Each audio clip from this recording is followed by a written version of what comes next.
क्या आप VFD यानी वेरिएबल फ्रीक्वेंसी ड्राइव से जुड़े इंटरव्यू की तैयारी कर रहे हैं? क्या आप जानते हैं कि VFD के बेसिक सवाल इंटरव्यू में सबसे ज्यादा पूछे जाते हैं? तो दोस्तों, आज मैं आपको VFD से जुड़े 20 जरूरी इंटरव्यू सवाल और उनके आसान जवाब हिंदी में बताने वाला हूं। वीडियो को अंत तक जरूर देखिए, क्योंकि ये आपके करियर के लिए बहुत फायदेमंद हो सकता है। नमस्कार दोस्तों, आपका स्वागत है आपके अपने चैनल ऑटोमेशन मशीन मेंटेनेंस में। यहां हम आपको मशीन मेंटेनेंस, ऑटोमेशन और इंडस्ट्री से जुड़े इंटरव्यू की पूरी तैयारी हिंदी में करवाते हैं। तो चलिए दोस्तों, बिना देर किए शुरू करते हैं आज का वीडियो। क्वेश्चन 1, VFD क्या होता है? आंसर, VFD यानी वेरिएबल फ्रीक्वेंसी ड्राइव एक ऐसा डिवाइस है जो ऐसी मोटर की स्पीड और टॉर्क को कंट्रोल करता है। क्वेश्चन 2, VFD का मुख्य कार्य क्या है? आंसर, VFD मोटर की स्पीड, दिशा और टॉर्क को कंट्रोल करता है और साथ ही एनर्जी की बचत करता है। क्वेश्चन 3, VFD के मुख्य भाग कौन कौन से होते हैं? आंसर, VFD के मुख्य भाग हैं रेक्टिफायर, DC बस, इन्वर्टर और कंट्रोल सर्किट।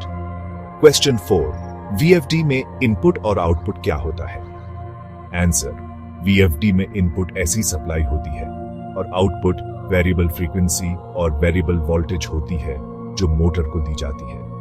क्वेश्चन 5, VFD में सबसे महत्वपूर्ण कंट्रोलिंग पैरामीटर क्या होता है?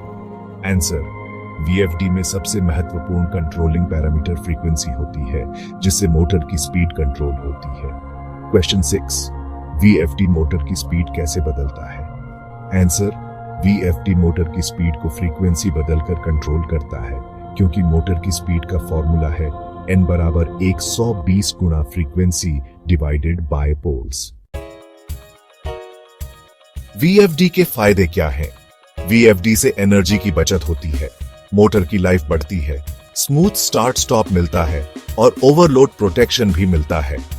अब बात करते हैं VFD में कौन कौन से सेफ्टी प्रोटेक्शन होते हैं। VFD में over current, over voltage, under voltage, over temperature और ग्राउंड फॉल्ट प्रोटेक्शन होते हैं।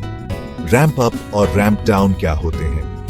रैंप अप मतलब मोटर की स्पीड को धीरे धीरे बढ़ाना और रैंप डाउन मतलब मोटर की स्पीड को धीरे धीरे कम करना। VFD के कितने मोड होते हैं? VFD में लोकल मोड, रिमोट मोड और ऑटोमेटिक मोड होते हैं। VFD टॉर्क को कैसे कंट्रोल करता है? VFD टॉर्क को वोल्टेज और फ्रीक्वेंसी के अनुपात यानी VF रेशियो से कंट्रोल करता है। VFD में PID कंट्रोलर का क्या काम होता है? PID कंट्रोलर का उपयोग VFD में प्रेशर, फ्लो और टेम्परेचर को सटीक तरीके से नियंत्रित करने के लिए किया जाता है। VFD में ब्रेकिंग के कौन कौन से तरीके होते हैं? VFD में DC injection braking, dynamic braking और रीजेनरेटिव ब्रेकिंग होते हैं। VFD में फॉल्ट आने के क्या कारण होते हैं? इनपुट सप्लाई खराब होना, मोटर ओवरलोड होना, ग्राउंड फॉल्ट, वायरिंग इश्यू और ज्यादा तापमान VFD में फॉल्ट के सामान्य कारण हैं। VFD में फॉल्ट रिसेट कैसे करते हैं? सबसे पहले फॉल्ट का कारण ठीक करें, फिर VFD के रिसेट बटन से या कंट्रोल पैनल से फॉल्ट रिसेट करें। कई बार पावर ऑन ऑफ करके भी फॉल्ट रिसेट हो जाता है। VFD की औसत लाइफ कितनी होती है?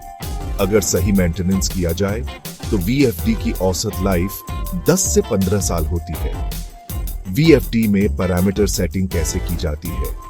VFD की कीपैड, HMI या फिर कंप्यूटर सॉफ्टवेयर की मदद से पैरामीटर सेटिंग की जाती है। VFD मोटर का सिलेक्शन कैसे करते हैं? मोटर की power, full load current, application torque और वोल्टेज रेंज को देखकर VFD सेलेक्ट किया जाता है।